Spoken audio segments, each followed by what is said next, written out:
كنتو كتار اللي بغيتو الكويرات ديال السردين بالطريقه ديالي، وها هي وجدتها على قبلكم وصورتها لكم.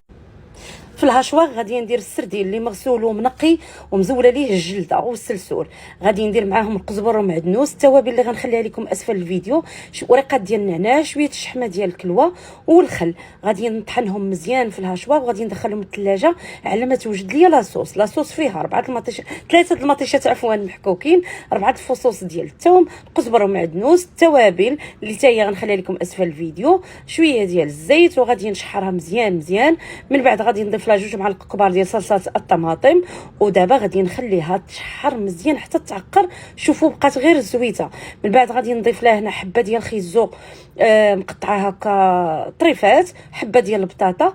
ما بغيتوش ديروهم ما ديرهمش، انا للوليدات كنديرهم.